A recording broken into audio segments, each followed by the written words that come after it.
Welcome to the High Life and #1 spot for Afrobeats, and in this case comedy, as I'm joined by the ebony and the ivory of everything that's urban comedy at the moment.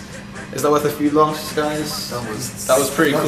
LOL. Cool. Yeah. Well, they'll probably just be nice to be on camera. It's Kadi and Kevin J! How are you guys doing today? Very, very well. Great stuff, great stuff. It's going very well. We're here at VoxAfrica, which is a pleasure. Thank you for having us. It's just a great honour to be here at VoxAfrica. It's amazing, man, because this is a very good friend outside of comedy, and we've been speaking for a while about doing something. And you get to that stage. I think where were we? Nando's? Was that yes. Yeah, it was at Nando's in North London, but that's probably where they've got the best Nando's. And we just said, look, we keep talking about this. Why don't we just do it? And that was about 6 weeks ago. And we literally thought, let's get on with it, and here we are.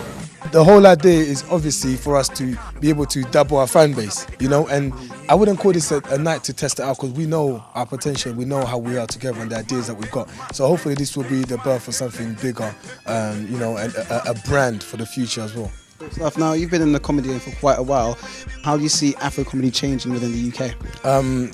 In terms of Afro comedy, do you know what, we've got a lot of African comedians or comics who are born of African parentage. That's how I've got to look at it. But the thing is it's nice. When I started doing comedy, it was a bit weird because you didn't really see a lot of African comedians, and we were very proud as well, to kind of expose their culture. So what started to happen is, literally, from not hearing any African accent, then you see 15 and 14-year-olds suddenly be proud and start speaking like their parents, just like the Caribbeans would do.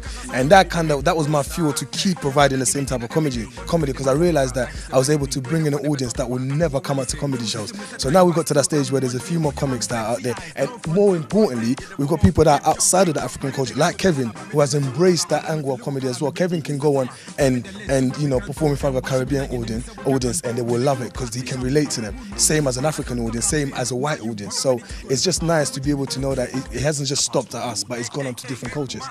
I think, like, as a comedian, you always want to know who's in the audience because you can then relate it to them. But all my jokes are from experiences. So, I'll be talking about when I travelled to Nigeria, and the joke about where, I don't know if you may have seen it, where I'm talking about being on a Nigerian airline.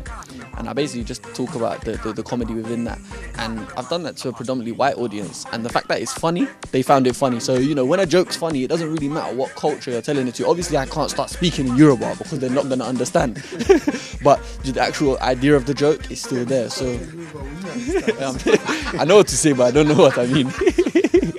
You're just trusting in the language. Yeah, let it flow. What can we expect on the night? Laughter. That's our main thing. Eddie's got his slogan, which is laughter is the best medicine, and I definitely believe that. So lots of laughter.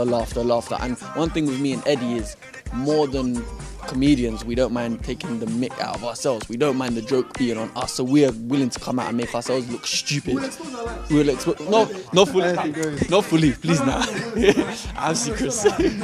But yeah, so there's some truths behind my British passport. There's some truths, okay? And that day I will expose. Kevin may go to prison for that reason.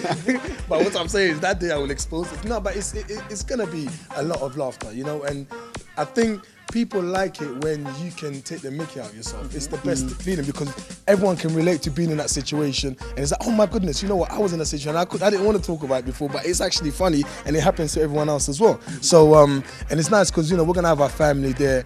We're gonna have close friends as well. So this is a chance to kind of expose a lot of things that we wouldn't normally expose. It's just been nice, and also we're gonna have some really good special guests.